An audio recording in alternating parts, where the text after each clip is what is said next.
Добро дојдовте во урбаните вести. Авионска дезинсекција против комарци ќе биде извршена на подрачјето на град Скопје на 8 и 9 септември во раните утренски часови.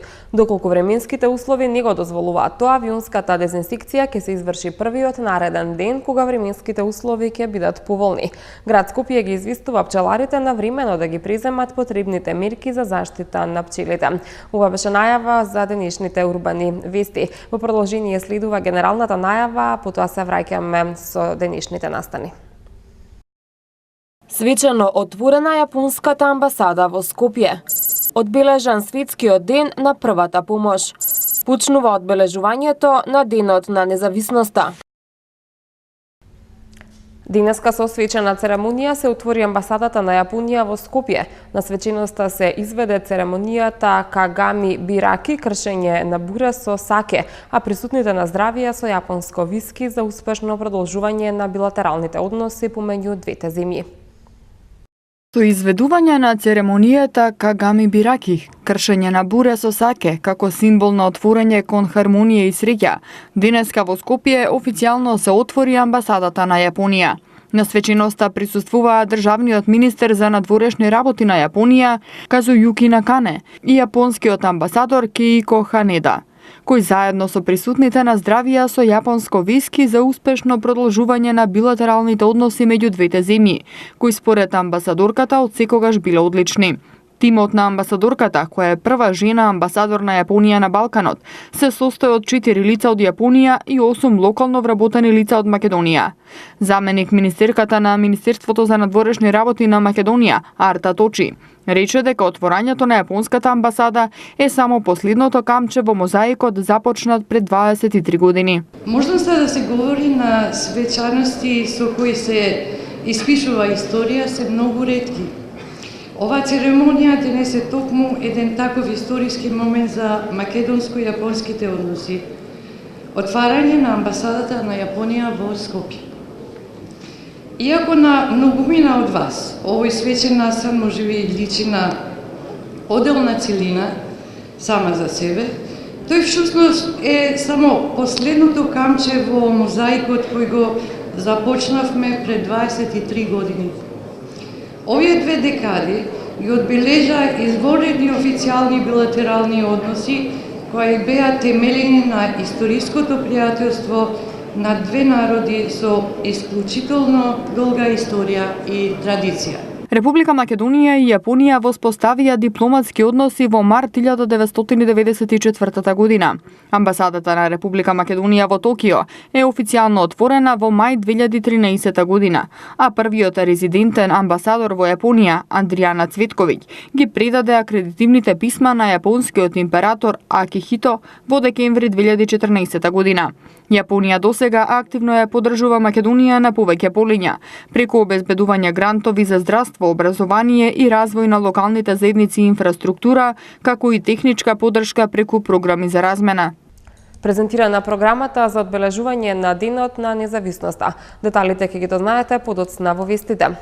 Црвен крст на град Скопје денеска го одбележа светскиот ден на првата помош со предавања за првата помош за лицата во трето доба во трите дневни центри кои функционираат во Скопје. Во рамките на одбележувањето на неделата претходно беа посетени домови на десетина корисници лица во трето доба и обуката беше спроведена токму во домашни услови. Секоја година милиони лица се соочуваат со превентибилни повреди или ги губат нивните животи во несреќи кои настануваат во домот. Поседувањето на вештини за окажување на прва помош е витален чекор кој овозможува брза акција за стабилизирање на сериозни повреди и да ги зголеми шансите за преживување на повредениот. Оваа година мотото под кое се одбележува светскиот ден за прва помош е несреќи во домот, кој упатува на превентибилни или несакани повреди кои се појавуваат во домашни услови. Несреќите во домот може да ја зафатат секоја популација, без разлика на нивниот пол, години, приходи или географска положба. Домовите често се перципираат како сигурни места, но за жал тие се местата каде што 80% од несреќите се појавуваат. Во светски рамки, најчестите превентибилни повреди кои се јавуваат во домовите се резултат од електрични шокови, изгореници, труење, задушување, давење, загуба на сознание, срцев удар и пат. Многу од несреќите во домот можат да се спречат. Да се биде свесен за ризиците и опасностите во домашни услови е првиот чекон кон развивање на култура за безбедност и превенција во домот, истакна Александра Ристовски од Црвениот крст на град Скопје. Меѓународната федерација на Црвениот крст и Црвена полумесечна, каде што и Црвен крст на Република Македонија членува заедно со сите 190 земји, всушност денот го одбележуваат под мотото несреќи во домашни услови, односно во домот. Бидејќи навистина голем дел од несреќи се случуваат токму во домот и на жалост дел од нив завршуваат и со немили и трагични ситуации. Многу пати може да бидат превенирани сите тие ако имаме доволно искуство, доволно знаења како да го превенираме и како да останеме смирени, како да не дигаме паника и како навистина добро да изреагираме. Денеска се случи овде, како што кажав веќе, обука за старите лица и во двата останати центри ќе се случи иста таква обука. Црвениот крст на град Скопје денеска го одбележа светскиот ден на првата помош со предавања за првата помош за лицата во трето доба во трите дневни центри кои функционираат во Скопје. Во рамките на одбележувањето на неделата претходно беа посетени домови на десетина корисници, лица во трето доба и обуката беше спроведена токму во домашни услови. Во обуките беа вклучени 15 парамедици и 20 волонтери, а се очекува повеќе од 100 лица да ја проследат обуката. Градинката Куча Рацин во општина Центар го зголеми капацитетот на јаслите. Од сега 50 дечиња на возраст до 2 години ќе имаат можност да престојуваат во градинката. Во детската градинка Куча Рацин во општина Центар се отворени 2 групи јасли за згрижување на најмалите дечиња. Отварањето на јаслите, како што се посочува во соопштение од општината, е овозможено откако биле вработени 7 негователи, 1 воспитувач и 1 помошник готвач на местото на пензионираниот персонал. Во комплетно новите занимални ќе бидат сместени 50 деца до 2 годишна возраст. Јаслите, како и целата градинка, се комплетно и модерно опремени, со подно грејење со кујна по европски стандарди, со посебен влез и лифт, информираат од општина Центар. Градинката Гоце Делчев, која во 2009 година за прв пат прими 80 деца од општина Илинден, со двете проширувања оваа година прими 400 дечиња, чиј престој е според сите европски стандарди. По повод почетокот на новата воспитна година и приемот на нови дечиња во детската градинка Гоце Делчев во општина Илинден, градоначалникот на општината Жика Стојановски ја посети оваа детска установа која згрижува 400 деца од предучилишна возраст. Градинката Гоце Делчев овозможува одлични услови за згрижување на децата, располага со 16 занимални, нова кујна, сала за приредби и манифестации и се простира на површина од вкупно 2000 метри квадратни, што представува една од најголемите детски градинки во нашата земја, информираат од општината. Општинската детска градинка Гоце Делчев е изградена и предадена во употреба во 2009 година и на почетокот згрижуваше само 80 деца. Динамичниот развој на општината, како и зголемиот прираст на населението, наложи потреба од зголемување на нејзиниот капацитет. Така по само 3 години постоење во 2012 година дојде до нејзино прво проширување, пошто градинката можеше да згрижува 230 дечиња. Со изградбата на новиот дел во 2016 година се овозможија услови градинката Гоце Делчев да згрижи вкупно 400 дечиња, додаваат од општина Илинден. Скопски плански регион со анализа за сработеното во изминатиот период. Градоначалниците задоволни од реализацијата на проектите. Денеска во Скопје се одржа конференција за рамномерен регионален развој во рамки на проектот Алијанса за регионален развој. На конференцијата присутни беа дел од скопските градоначалници, чија дебата акцентот го стави на досега сработеното во Скопскиот плански регион. Градоначалникот на општина Ѓорче Петров Сокол Митровски нагласи дека ова е одлична можност да се направи анализа на досега сработеното, но и да се дадат насоки кон успешно реализирање на проектите на идните градоначалници. Целта ни е заедно со сите градоначалници да направиме едно резюме за досегашното работење на Скопски плански регион, да видиме за сите тие проекти кои беа битни и значајни, меѓутоа со оглед да и мандатот на сите градоначалници се завршува и е при крај, сакаме исто така да дадеме одредени предлози и насоки за идните градоначалници и за Скопскиот плански регион на кои проекти да продолжи и едноставно на кои проекти да се даде тежиштето во идната работа. Во изминатите 4 години сите градоначалници, заедно со персоналот секако од Скопски плански регион, дадоа еден виден допринос за зближување на работата на сите градоначалници 17 кои членуваат во Скопски плански регион и навистина се остварија со заеднички напор заедно со Министерството за локална самоуправа едни бројни проекти кои дадоа нов импулс на заедничкото, да кажам, подобрување на животот и работата на граѓаните од Скопски плански регион. Митровски додаде дека изминатиот период бил особено значаен за реализирање на проекти од меѓународен карактер и дека истите треба да се прошират и надоградат во иднина.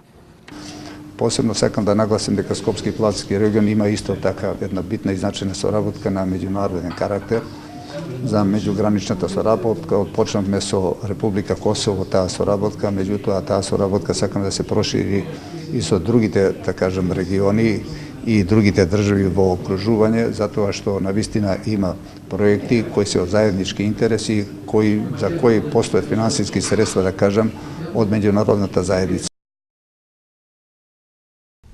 Со мотото Македонија слободна, слободно живее, македонските музичари Владко Стефановски, Арбен Бени Шакири, Вера и Оливер од Љубојна денеска им го честитаа денот на независноста 8 септември на граѓаните на Македонија и ги повикаа на празничната забава која ќе се одржи утре на платото пред владата. Ова е прв пат Љубојна да настапува на еден ваков убав и голем празник кој навистина на сите ни значи и со радост и со љубов си го носиме во срцата. Од секогаш музиката таа која што имала главен акцент во целиот оној културен мозаик на Македонија. Ден на државноста, 8 септември, со драго срце ја прифатив поканата да бидам дел од овој музички хепенинг и како би можеле другачие и поинаку да го прославиме денот на државноста, ако не со добра музика. Она што имаме да го понудиме, имаме многу да понудиме од нашата музика. Се надевам дека ќе уживате, журката ќе биде добра, немојте да го пропуштите ова и честитам на сите граѓани на Република Македонија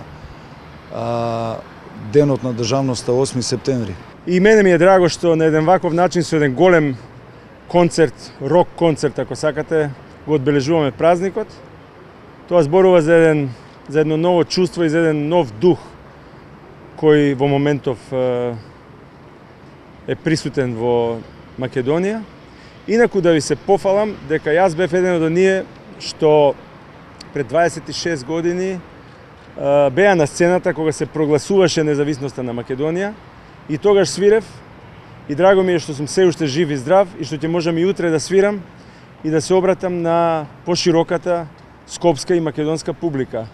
После цело лето патување низ Балканот и низ светот, драго ми е што конечно ќе свирам дома, што нема да морам да патувам за да земам гитара и за да свирам. Со цел да се зачува, заштити, но и презентира богатото културно наследство на Македонија. Утре во дворот на црквата Свети Спас во старата Скопска чаршија ќе се одржи ревија на народни носии, накит и сувенири од Скопскиот регион, збогатена со настап на Виолета Тумовска и ансамблот Кочо Рацин. Секторот за локален економски развој на град Скопје во соработка со Сдруженијето на уметници ракотворци Арт и Крафт годинава по втор пат ја организира манифестацијата Ривија на народни носии од Скопскиот регион. Утре во дворот на црквата Свети Спас ке се одржи изложба на народни носии, накит и сувенири, фолклорна прошетка со преку 13 културно-уметнички друштва, како и настап на Виолета Томовска и ансамблот Кочорацин од Скопје. Целта на овој настан е да се популаризира народната носија од Скопскиот регион, како и да се промовира и одржи традиционалното занаечиско производство и поттикне размината на искуства и знаење на занаечиите, зголемување на продажбата на занаечиските производи и услуги и да се зголеми туристичката понуда преку представување на занаечиството како бренд и символ на препознатливост на Скопје. За таа цел, градот информира дека продолжува со трендот на развој на старите занаети и поттикнување на развојот на домашното ракотворење преку презентација на нашето богатство, културно наследство и традиција на автентични носии пред граѓаните на град Скопје и туристите, бидејќи токму ракотворците преку своите дела говорат како се чува, како се негува, како се раскажува минатото кој е корен на секој народ, стои во соопштението од град Скопје. Поради закажани технички зафати во електромрежата, утре без електрична енергија ќе останат повеќе делови во Скопје. По добиено известување од ЕВН Македонија, регионалниот центар за управување со кризи на град Скопје информира дека поради технички зафати во електромрежата, утре без електрична енергија ќе останат повеќе делови од Скопје. Од 8 часот и 30 минути до 11 часот и 30 минути без струја ќе бидат корисниците од дел од улицата Букурешка и улицата Прашка во општина Карпаш. Од 8 часот и 30 минути до 12 часот и 30 минути без струја ќе бидат корисниците од дел од село Никиштани во општина Ѓорче Петров. Од 9 до 11 часот ќе има прекин во снабдувањето со електрична енергија во дел од населбата Припор во општина Киселавода. Од 9 до 11 часот и 30 минути без струја ќе бидат дел од корисниците од улицата 20 октомври, од броевите 27 до број 42 во општина Центар. Од 9 до 12 часот без струја ќе бидат корисниците од улицата 474 и улицата Томе Арсовски во општина Киселавода. Од 10:30 до 14 часот без струја ќе бидат и корисниците од дел од улицата Генерал Михајло Апостолски, од број 9 до број 27 во општина Ѓорче Петров. И од 12 до 14 часот и 30 минути ќе има прекин во снабдувањето со електрична енергија на дел од улицата Загребска, од број 1 до број 20 во општина Центар. Утре не очекува време слично на денешното. Во петок има зголемување на облачноста, локални врнежи од дожд се очекуваат во сабота. МТМ Метео е во продолжение на урбаните вести.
И пред да се одјавиме едно подсетување до гледачите. Вечерва на програмата на МТМ телевизија ќе имате можност да ја проследите фолк вечерта од овогодинишното издание на интернационалниот музички фестивал Охрид Фест Охридски трубадури, со која всушност започнува овој тридневен музички фестивал. Во четврток на програмата се песните од поп вечерта, а во петок на 8 септември ќе се одржи интернационалната вечер. Тоа беше се што ја подготвивме за ова издание на Урбаните вести. Ви благодарам на вниманието. Довидување.